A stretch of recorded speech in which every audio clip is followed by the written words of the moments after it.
حضور اکرم صلی اللہ علیہ وآلہ وسلم کا ارشاد ہے،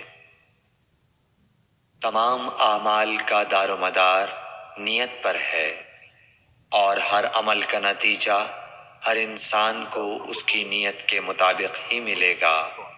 بس جس کی ہجرت دولت دنیا حاصل کرنے کے لیے ہو یا کسی عورت سے شادی کی غرض سے ہو، بس اس کی ہجرت انہی چیزوں کے لیے ہوگی جن کے حاصل کرنے کی نیت سے اس نے ہجرت کی۔ صحیح بخاری حدیث نمبر 1۔ حضور اکرم صلی اللہ علیہ وآلہ وسلم نے فرمایا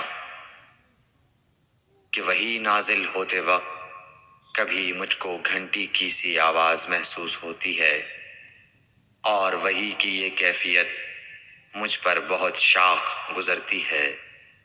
جب یہ کیفیت ختم ہوتی ہے تو میرے دل و دماغ پر اس فرشتے کے ذریعے نازل شدہ وحی محفوظ ہو جاتی ہے، اور کسی وقت ایسا ہوتا ہے کہ فرشتہ بشکل انسان میرے پاس آتا ہے اور مجھ سے کلام کرتا ہے، بس میں اس کا کہا ہوا یاد رکھ لیتا ہوں۔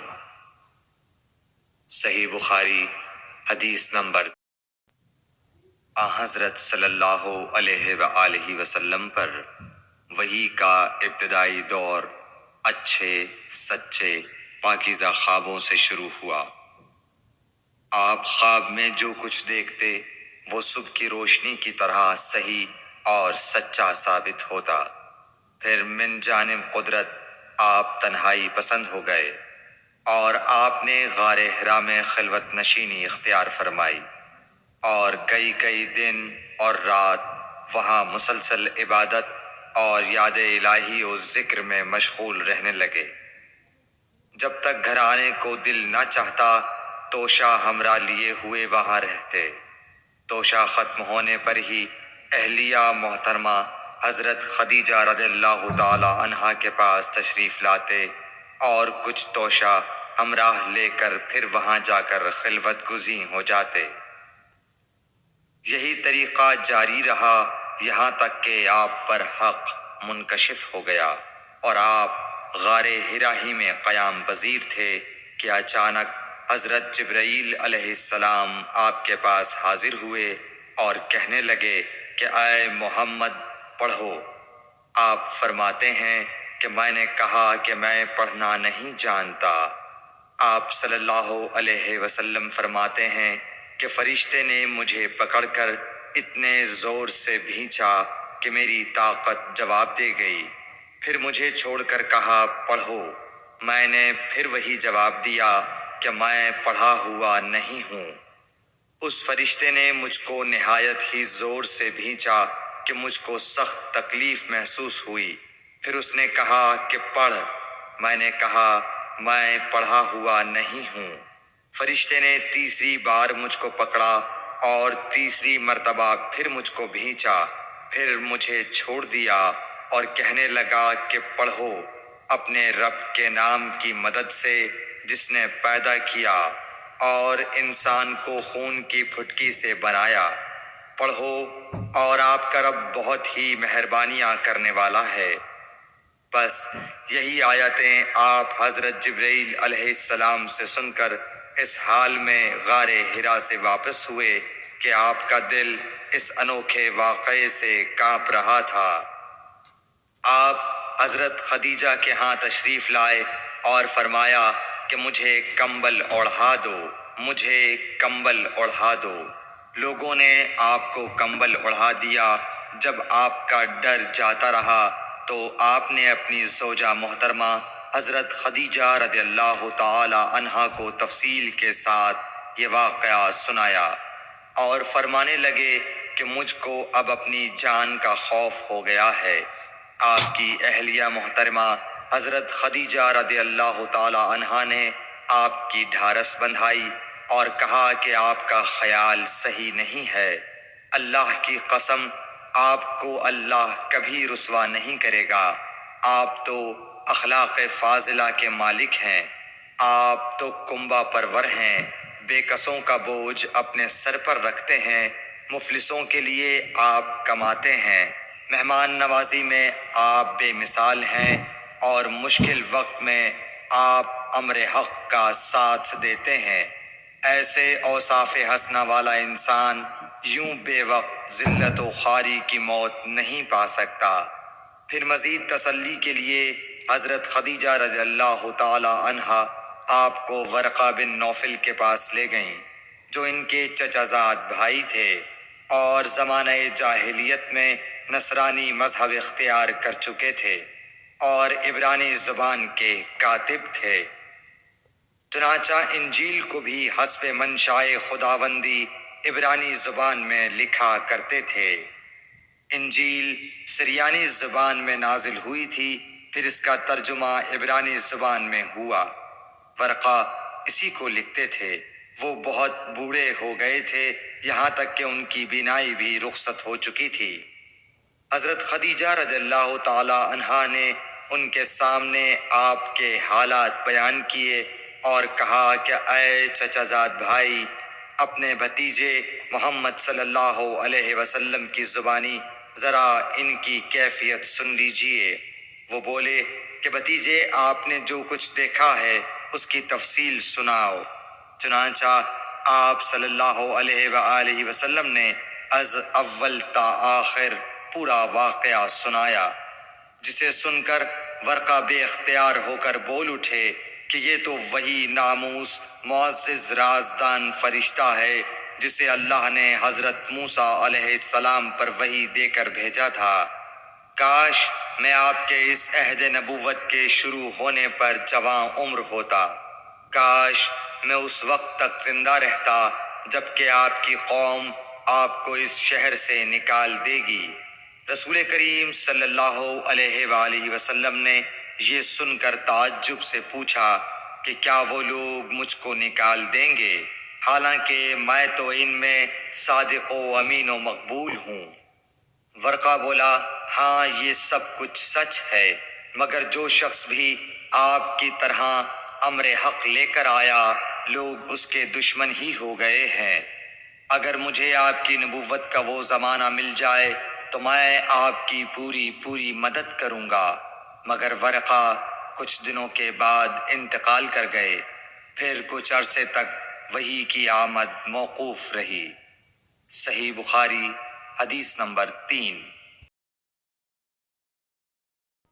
حضور اکرم صلی اللہ علیہ وآلہ وسلم نے وحی کے رک جانے کے زمانے کے حالات بیان فرماتے ہوئے کہا کہ ایک روز میں چلا جا رہا تھا کہ اچانک میں نے آسمان کی طرف ایک آواز سنی اور میں نے اپنا سر آسمان کی طرف اٹھایا۔ کیا دیکھتا ہوں کہ وہی فرشتہ جو میرے پاس غار حرا میں آیا تھا، وہ آسمان و زمین کے بیچ میں ایک کرسی پر بیٹھا ہوا ہے۔ میں اس سے ڈر گیا اور گھر آنے پر میں نے پھر کمبل اوڑھنے کی خواہش ظاہر کی۔ اس وقت اللہ پاک کی طرف سے یہ آیات نازل ہوئیں، اے لحاف اوڑھ کر لیٹنے والے، اٹھ کھڑا ہو اور لوگوں کو عذاب الہی سے ڈرا، اور اپنے رب کی بڑائی بیان کر، اور اپنے کپڑوں کو پاک صاف رکھ اور گندگی سے دور رہ۔ اس کے بعد وہی تیزی کے ساتھ پے در پے آنے لگی۔ صحیح بخاری حدیث نمبر 4۔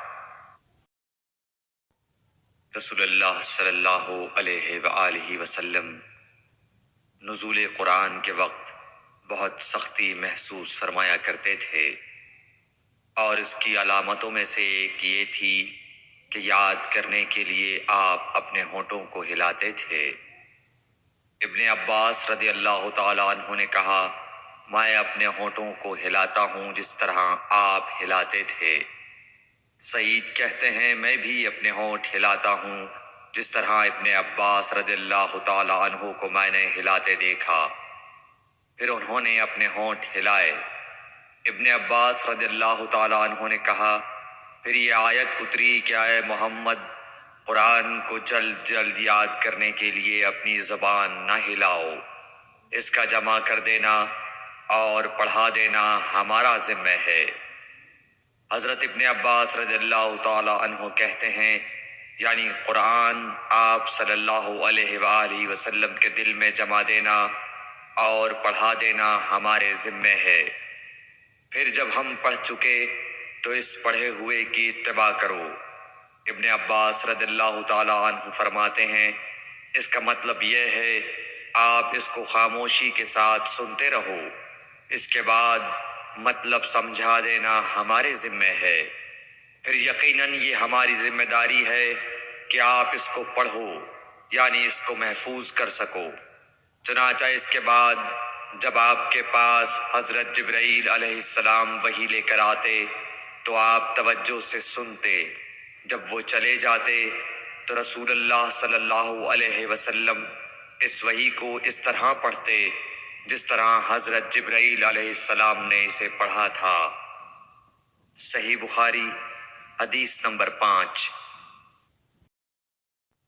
رسول اللہ صلی اللہ علیہ وآلہ وسلم سب لوگوں سے زیادہ جواد سخی تھے، اور رمضان میں دوسرے اوقات کے مقابلے میں جب جبرائیل علیہ السلام آپ صلی اللہ علیہ وآلہ وسلم سے ملتے بہت ہی زیادہ جود و کرم فرماتے۔ جبرائیل علیہ السلام رمضان کی ہر رات میں آپ صلی اللہ علیہ وآلہ وسلم سے ملاقات کرتے اور آپ کے ساتھ قرآن کا دورہ کرتے۔ غرض حضرت صلی اللہ علیہ وآلہ وسلم لوگوں کو بھلائی پہنچانے میں بارش لانے والی ہوا سے بھی زیادہ جود و کرم فرمایا کرتے تھے۔ صحیح بخاری حدیث نمبر 6۔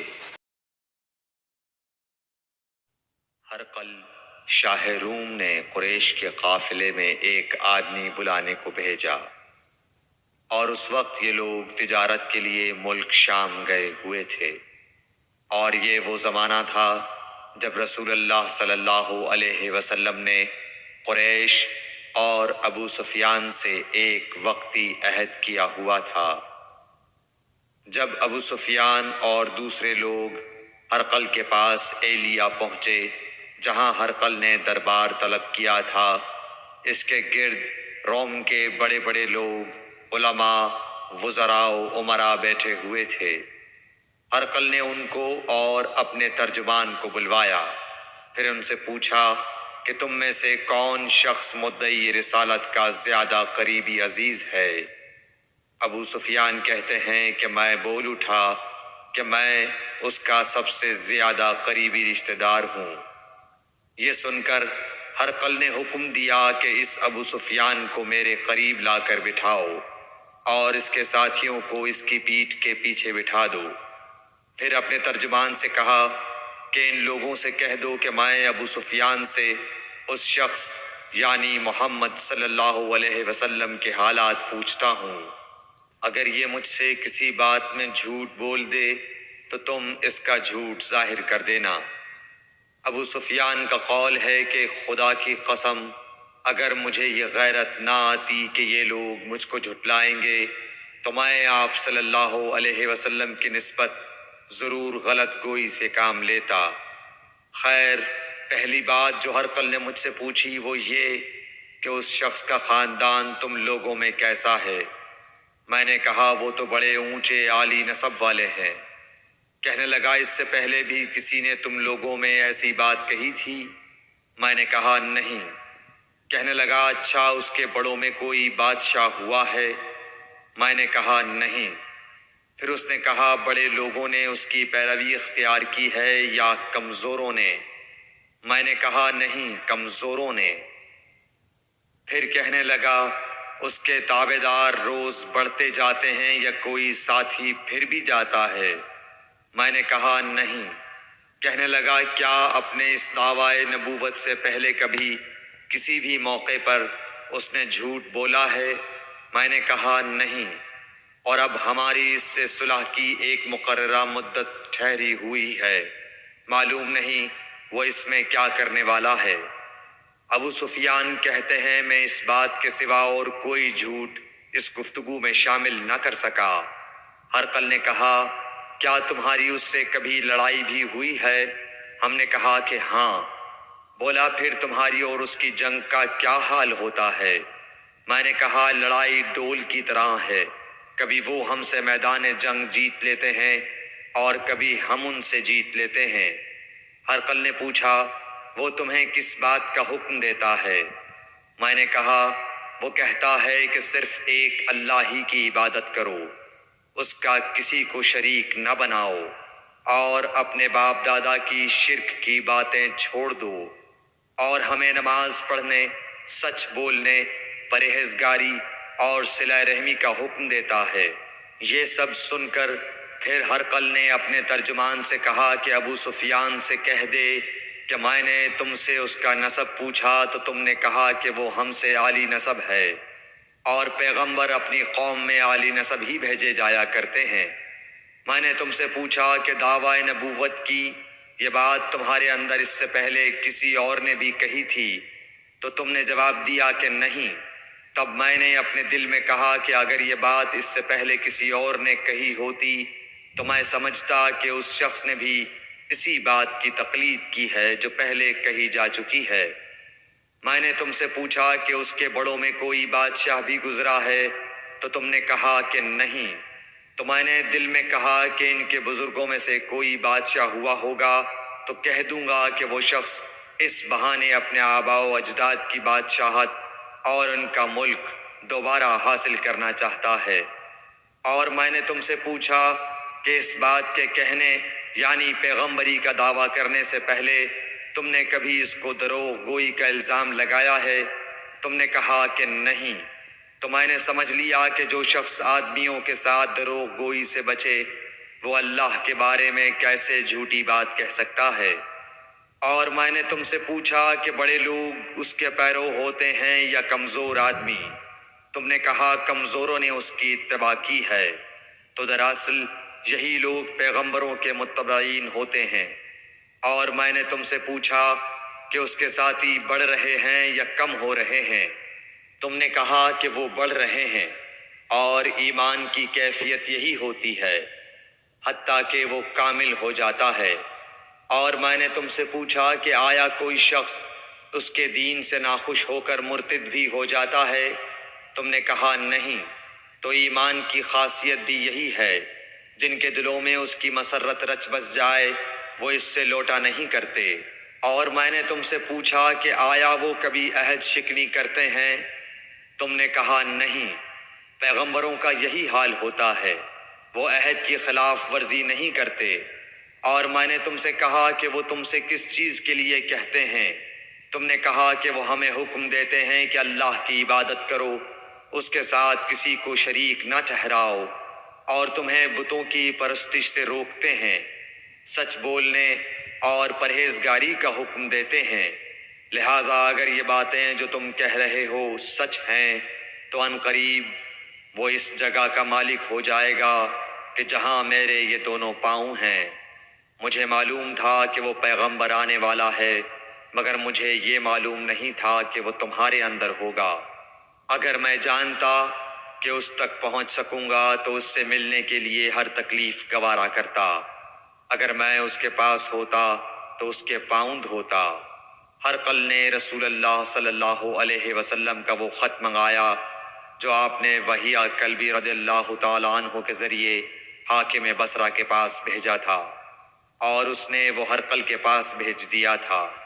پھر اس کو پڑھا تو اس میں لکھا تھا، اللہ کے نام کے ساتھ جو نہایت مہربان اور رحم والا ہے۔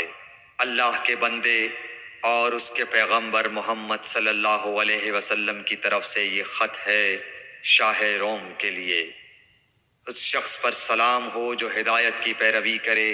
اس کے بعد میں آپ کے سامنے دعوت اسلام پیش کرتا ہوں۔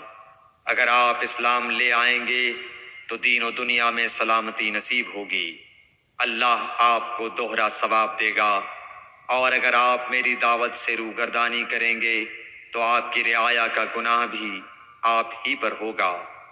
اور اے اہل کتاب، ایک ایسی بات پر آ جاؤ جو ہمارے اور تمہارے درمیان یکساں ہے، وہ یہ کہ ہم اللہ کے سوا کسی کی عبادت نہ کریں اور کسی کو اس کا شریک نہ ٹھہرائیں، اور نہ ہم میں سے کوئی کسی کو خدا کے سوا اپنا رب بنائے۔ پھر اگر وہ اہل کتاب اس کتاب سے منہ پھیر لیں تو مسلمانوں، تم ان سے کہہ دو کہ تم مانو یا نہ مانو، ہم ایک خدا کے اطاعت گزار ہیں۔ ابو سفیان کہتے ہیں، جب ہرقل نے جو کچھ کہنا تھا کہہ دیا اور خط پڑھ کر فارغ ہوا تو اس کے ارد گرد بہت شور و غوغا ہوا، بہت سی آوازیں اٹھیں اور ہمیں باہر نکال دیا گیا۔ تب میں نے اپنے ساتھیوں سے کہا کہ ابو کبشہ کے بیٹے، حضرت صلی اللہ علیہ وسلم کا معاملہ تو بہت بڑھ گیا۔ دیکھو تو اس سے بنی اصفر روم کا بادشاہ بھی ڈرتا ہے۔ مجھے اس وقت سے اس بات کا یقین ہو گیا کہ حضور صلی اللہ علیہ وسلم ان قریب غالب ہو کر رہیں گے، حتیٰ کہ اللہ نے مجھے مسلمان کر دیا۔ راوی کا بیان ہے کہ ابن ناطور ایلیا کا حاکم ہرقل کا مصاحب اور شام کے نصارہ کا لاٹ پادری بیان کرتا تھا کہ ہرقل جب ایلیا آیا ایک دن صبح کو پریشان اٹھا تو اس کے درباریوں نے دریافت کیا کہ آج ہم آپ کی حالت بدلی ہوئی پاتے ہیں، کیا وجہ ہے؟ ابن ناطور کا بیان ہے کہ ہرقل نجومی تھا، علم نجوم میں وہ پوری مہارت رکھتا تھا۔ اس نے اپنے ہم نشینوں کو بتایا کہ میں نے آج رات ستاروں پر نظر ڈالی تو دیکھا کہ ختنہ کرنے والوں کا بادشاہ ہمارے ملک پر غالب آ گیا ہے۔ بھلا اس زمانے میں کون لوگ ختنہ کرتے ہیں؟ انہوں نے کہا کہ یہود کے سوا کوئی ختنہ نہیں کرتا، سو ان کی وجہ سے پریشان نہ ہوں۔ سلطنت کے تمام شہروں میں یہ حکم لکھ بھیجیے کہ وہاں جتنے یہودی ہوں سب قتل کر دیے جائیں۔ وہ لوگ انہی باتوں میں مشغول تھے کہ ہرقل کے پاس ایک آدمی لایا گیا جسے شاہ غسان نے بھیجا تھا۔ اس نے رسول اللہ صلی اللہ علیہ وسلم کے حالات بیان کیے۔ جب ہرقل نے سارے حالات سن لیے تو کہا کہ جا کر دیکھو وہ ختنہ کیے ہوئے ہے یا نہیں۔ انہوں نے اسے دیکھا تو بتلایا کہ وہ ختنہ کیا ہوا ہے۔ ہرقل نے جب اس شخص سے عرب کے بارے میں پوچھا تو اس نے بتلایا کہ وہ ختنہ کرتے ہیں۔ تب ہرقل نے کہا کہ یہی محمد صلی اللہ علیہ وسلم اس امت کے بادشاہ ہیں جو پیدا ہو چکے ہیں۔ پھر اس نے اپنے ایک دوست کو رومیہ خط لکھا اور وہ بھی علم نجوم میں ہرقل کی طرح ماہر تھا۔ پھر وہاں سے ہرقل حمص چلا گیا۔ ابھی حمص سے نکلا نہیں تھا کہ اس کے دوست کا خط اس کے جواب میں آ گیا۔ اس کی رائے بھی حضور صلی اللہ علیہ وسلم کے ظہور کے بارے میں ہرقل کے موافق تھی کہ محمد صلی اللہ علیہ وسلم واقعی پیغمبر ہیں۔ اس کے بعد ہرقل نے روم کے بڑے آدمیوں کو اپنے حمص کے محل میں طلب کیا اور اس کے حکم سے محل کے دروازے بند کر لیے گئے۔ پھر وہ اپنے خاص محل سے باہر آیا اور کہا، اے روم والو، کیا ہدایت اور کامیابی میں کچھ حصہ تمہارے لیے بھی ہے؟ اگر تم اپنی سلطنت کی بقا چاہتے ہو تو پھر اس نبی صلی اللہ علیہ وسلم کی بیعت کر لو اور مسلمان ہو جاؤ۔ یہ سننا تھا کہ پھر لوگ وحشی گدھوں کی طرح دروازوں کی طرف دوڑے، مگر انہیں بند پایا۔ آخر جب ہرقل نے اس بات سے ان کی یہ نفرت دیکھی اور ان کے ایمان لانے سے مایوس ہو گیا تو کہنے لگا کہ ان لوگوں کو میرے پاس لاؤ۔ جب وہ دوبارہ آئے تو اس نے کہا، میں نے جو بات کہی تھی اس سے تمہاری دینی پختگی کی آزمائش مقصود تھی، سو وہ میں نے دیکھ لی۔ تب یہ بات سن کر وہ سب کے سب اس کے سامنے سجدے میں گر پڑے اور اس سے خوش ہو گئے۔ بالآخر ہرقل کی آخری حالت یہی رہی۔ صحیح بخاری حدیث نمبر 7۔ رسول اللہ صلی اللہ علیہ وسلم نے فرمایا، اسلام کی بنیاد 5 چیزوں پر قائم کی گئی ہے۔ اول، گواہی دینا کہ اللہ کے سوا کوئی معبود نہیں اور بے شک حضرت محمد صلی اللہ علیہ وسلم اللہ کے سچے رسول ہیں، اور نماز قائم کرنا اور زکوٰۃ ادا کرنا اور حج کرنا اور رمضان کے روزے رکھنا۔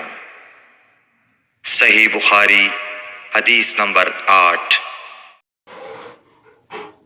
نبی کریم صلی اللہ علیہ وآلہ وسلم نے فرمایا کہ ایمان کی 60 سے کچھ اوپر شاخیں ہیں، اور حیا شرم بھی ایمان کی ایک شاخ ہے۔ صحیح بخاری حدیث نمبر 9۔ حضرت محمد مصطفیٰ صلی اللہ علیہ وآلہ وسلم نے فرمایا، مسلمان وہ ہے جس کی زبان اور ہاتھ سے مسلمان بچے رہیں، اور مہاجر وہ ہے جو ان کاموں کو چھوڑ دے جن سے اللہ نے منع فرمایا۔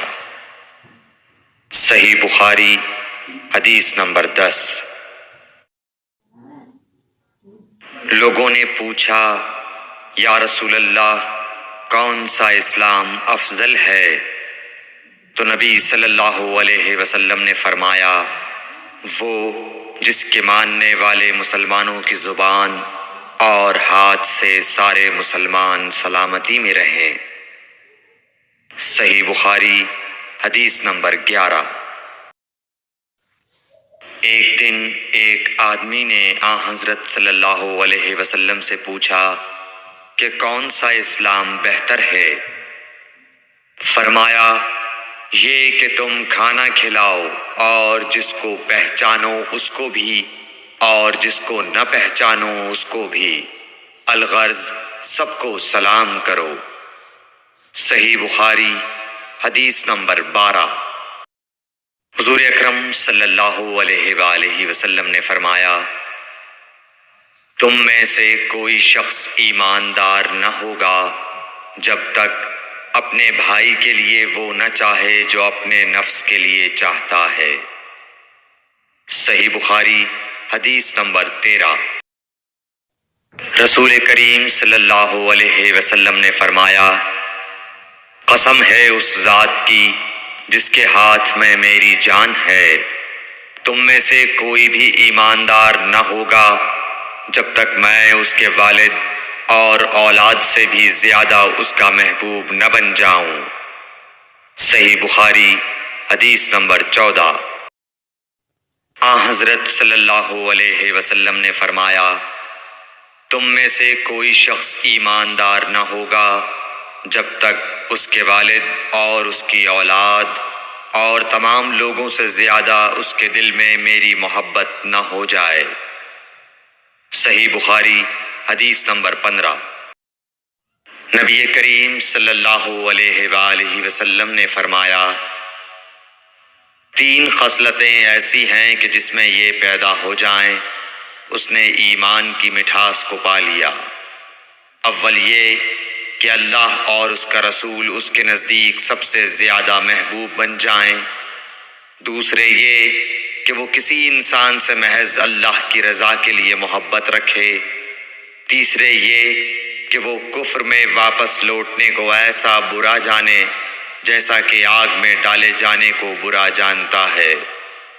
صحیح بخاری حدیث نمبر 16۔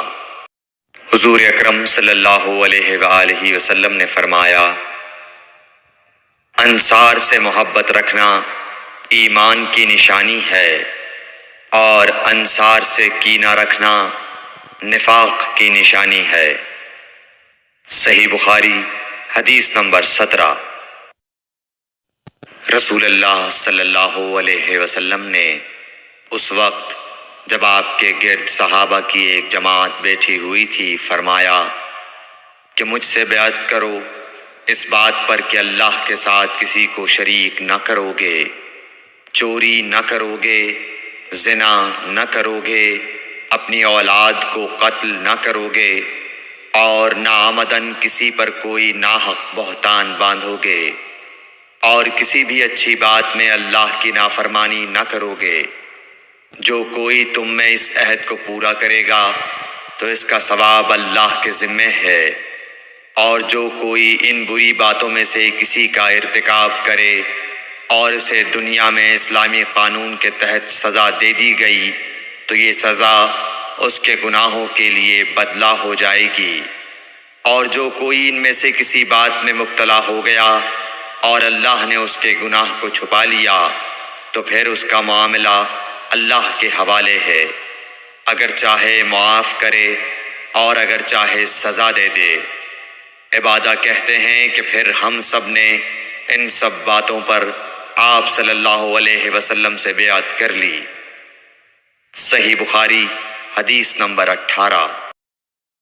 رسول اللہ صلی اللہ علیہ وسلم نے فرمایا، وہ وقت قریب ہے جب مسلمان کا سب سے عمدہ مال اس کی بکریاں ہوں گی، جن کے پیچھے وہ پہاڑوں کی چوٹیوں اور برساتی وادیوں میں اپنے دین کو بچانے کے لیے بھاگ جائے گا۔ صحیح بخاری حدیث نمبر 19۔ رسول اللہ صلی اللہ علیہ وسلم کسی کام کا حکم دیتے تو وہ ایسا ہی کام ہوتا جس کے کرنے کی لوگوں میں طاقت ہوتی۔ اس پر صحابہ کرام نے عرض کیا کہ یا رسول اللہ، ہم لوگ تو آپ جیسے نہیں ہیں، آپ تو معصوم ہیں اور آپ کی اللہ پاک نے اگلی پچھلی سب لغزشیں معاف فرما دی ہیں، اس لیے ہمیں اپنے سے کچھ زیادہ عبادت کرنے کا حکم فرمائیے۔ یہ سن کر آپ ناراض ہوئے، حتیٰ کہ خفگی آپ کے چہرہ مبارک سے ظاہر ہونے لگی۔ پھر فرمایا کہ بے شک میں تم سب سے زیادہ اللہ سے ڈرتا ہوں اور تم سب سے زیادہ اسے جانتا ہوں، بس تم مجھ سے بڑھ کر عبادت نہیں کر سکتے۔ صحیح بخاری حدیث نمبر 20۔ حضور اکرم صلی اللہ علیہ وآلہ وسلم نے ارشاد فرمایا، جس شخص میں یہ 3 باتیں ہوں گی وہ ایمان کا مزہ پالے گا۔ ایک یہ کہ وہ شخص جسے اللہ اور اس کا رسول ان کے ماں سوا سے زیادہ عزیز ہوں، اور دوسرے یہ کہ جو کسی بندے سے محض اللہ ہی کے لیے محبت کرے، اور تیسری بات یہ کہ جسے اللہ نے کفر سے نجات دی ہو پھر دوبارہ کفر اختیار کرنے کو وہ ایسا برا سمجھے جیسا آگ میں گر جانے کو برا جانتا ہے۔ صحیح بخاری حدیث نمبر 21۔ حضرت محمد مصطفیٰ صلی اللہ علیہ وآلہ وسلم نے فرمایا، جب جنتی جنت میں اور دوزخی دوزخ میں داخل ہو جائیں گے، اللہ پاک فرمائے گا جس کے دل میں رائی کے دانے کے برابر بھی ایمان ہو اس کو بھی دوزخ سے نکال لو۔ تب ایسے لوگ دوزخ سے نکال لیے جائیں گے اور وہ جل کر کوئلے کی طرح سیاہ ہو چکے ہوں گے، پھر زندگی کی نہر میں یا بارش کے پانی میں ڈالے جائیں گے۔ اس وقت وہ دانے کی طرح اگائیں گے جس طرح ندی کے کنارے دانے اگاتے ہیں۔ کیا تم نے نہیں دیکھا کہ دانہ زردی مائل پیچ در پیچ نکلتا ہے؟ صحیح بخاری حدیث نمبر 22۔ حضور اکرم صلی اللہ علیہ وآلہ وسلم نے فرمایا، میں ایک وقت سو رہا تھا، میں نے خواب میں دیکھا کہ لوگ میرے سامنے پیش کیے جا رہے ہیں اور وہ کرتے پہنے ہوئے ہیں، کسی کا کرتا سینے تک ہے اور کسی کا اس سے نیچا ہے۔ پھر میرے سامنے عمر بن خطاب لائے گئے، ان کے بدن پر جو کرتا تھا اسے وہ گھسیٹ رہے تھے، یعنی ان کا کرتا زمین تک نیچا تھا۔ صحابہ رضی اللہ تعالی عنہ نے پوچھا کہ یا رسول اللہ اس کی کیا تعبیر ہے؟ آپ نے فرمایا کہ اس سے دین مراد ہے۔ صحیح بخاری حدیث نمبر 23۔ ایک مرتبہ رسول کریم صلی اللہ علیہ وسلم ایک انصاری شخص کے پاس سے گزرے، اس حال میں کہ وہ اپنے ایک بھائی سے کہہ رہے تھے کہ تم اتنی شرم کیوں کرتے ہو؟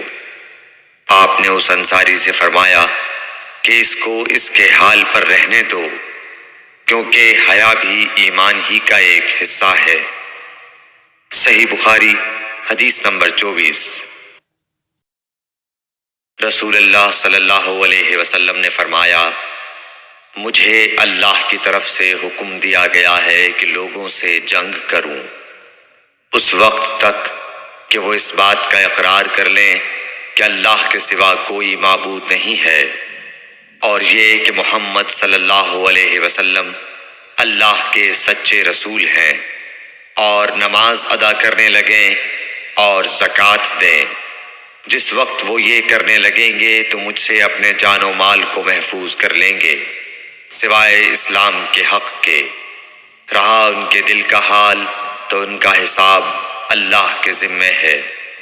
صحیح بخاری حدیث نمبر 25۔ رسول اللہ صلی اللہ علیہ وسلم سے دریافت کیا گیا کہ کون سا عمل سب سے افضل ہے؟ فرمایا، اللہ اور اس کے رسول پر ایمان لانا۔ کہا گیا، اس کے بعد کون سا؟ آپ نے فرمایا کہ اللہ کی راہ میں جہاد کرنا۔ کہا گیا، پھر کیا ہے؟ آپ نے فرمایا، حج مبرور۔ صحیح بخاری حدیث نمبر 26۔ رسول اللہ صلی اللہ علیہ وسلم نے چند لوگوں کو کچھ عطیہ دیا اور ساتھ وہاں موجود تھے۔ وہ کہتے ہیں کہ رسول اللہ صلی اللہ علیہ وسلم نے ان میں سے ایک شخص کو کچھ نہ دیا، حالانکہ وہ ان میں مجھے سب سے زیادہ پسند تھا۔ میں نے کہا، حضور، آپ نے فلاں کو کچھ نہ دیا، میں اسے مومن گمان کرتا ہوں۔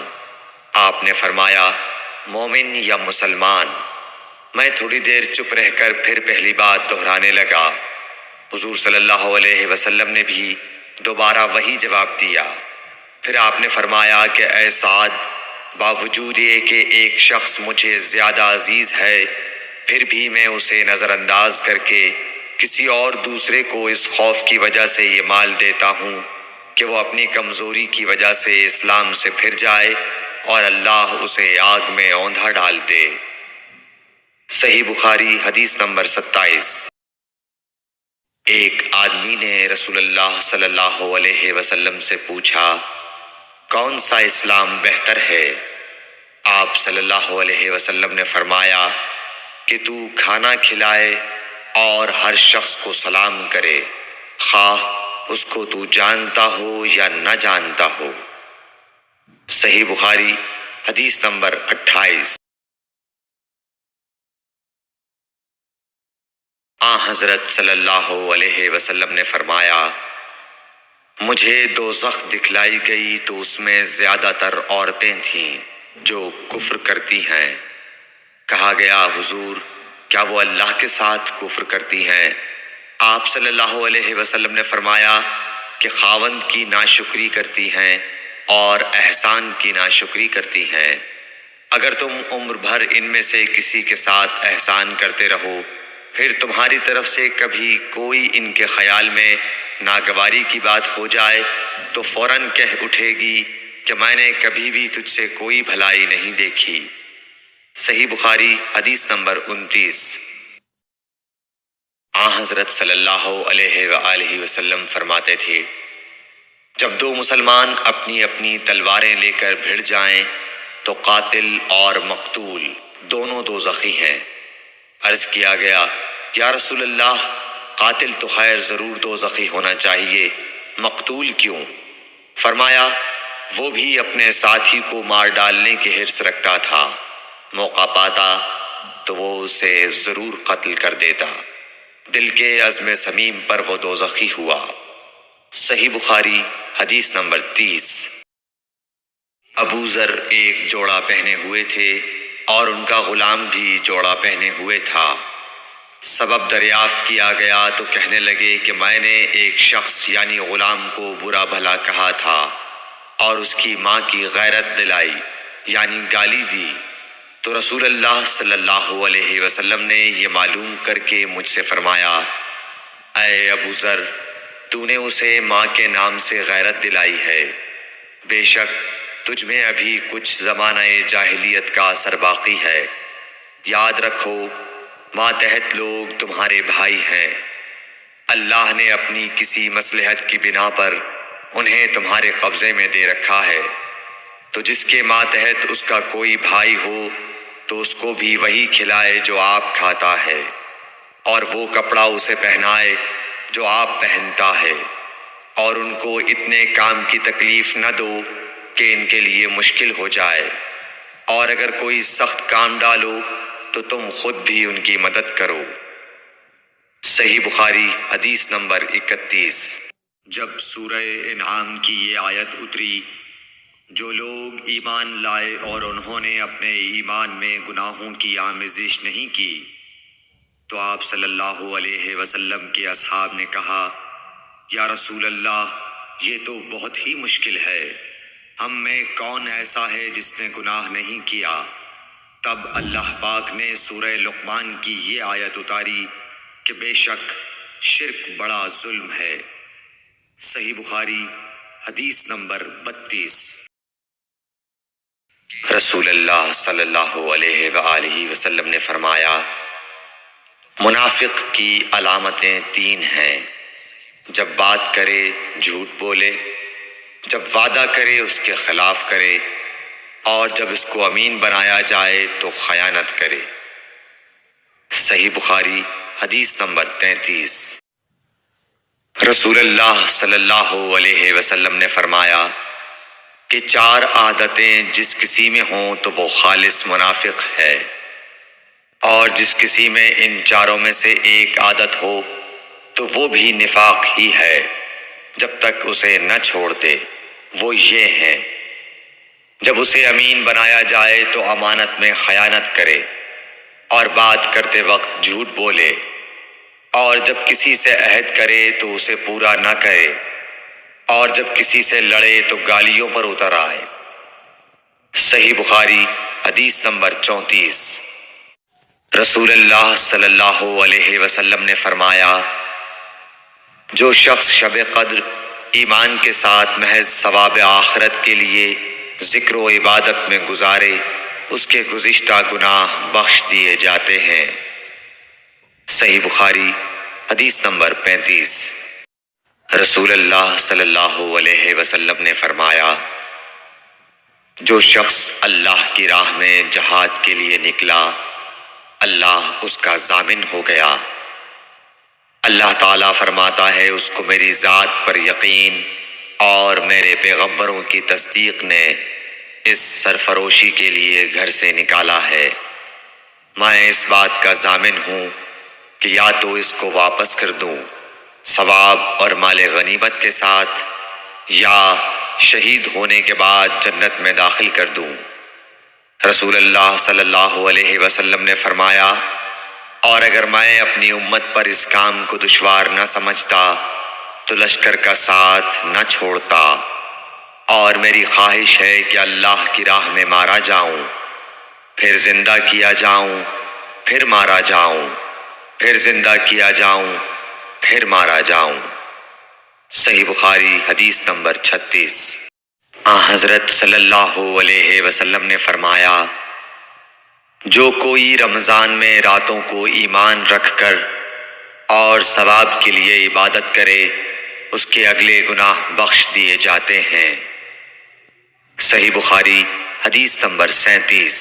حضرت صلی اللہ علیہ وسلم نے فرمایا، جس نے رمضان کے روزے ایمان اور خالص نیت کے ساتھ رکھے، اس کے پچھلے گناہ بخش دیے گئے۔ صحیح بخاری حدیث نمبر 38۔ حضرت صلی اللہ علیہ وسلم نے فرمایا، بے شک دین آسان ہے، اور جو شخص دین میں سختی اختیار کرے گا تو دین اس پر غالب آ جائے گا اور اس کی سختی نہ چل سکے گی۔ بس اس لیے اپنے عمل میں پختگی اختیار کرو، اور جہاں تک ممکن ہو میانہ روی برتو، اور خوش ہو جاؤ کہ اس طرز عمل سے تم کو دارین کے فوائد حاصل ہوں گے، اور صبح اور دوپہر اور شام اور کسی قدر رات میں عبادت سے مدد حاصل کرو۔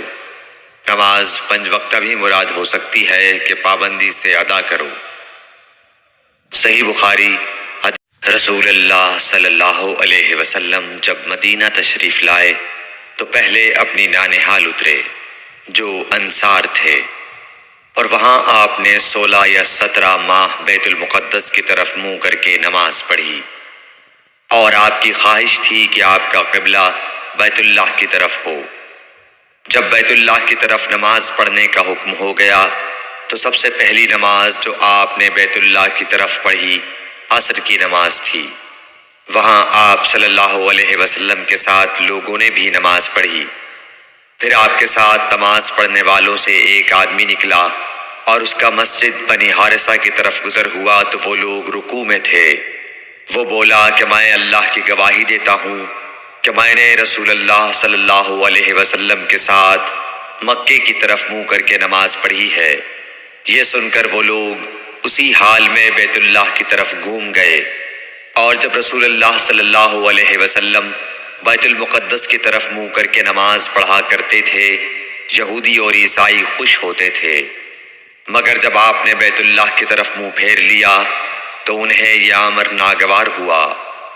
زہیر ایک راوی کہتے ہیں کہ ہم سے ابو اسحاق نے برا سے یہ حدیث بھی نقل کی ہے کہ قبلہ کی تبدیلی سے پہلے کچھ مسلمان انتقال کر چکے تھے، تو ہمیں یہ معلوم نہ ہو سکا کہ ان کی نمازوں کے بارے میں کیا کہیں۔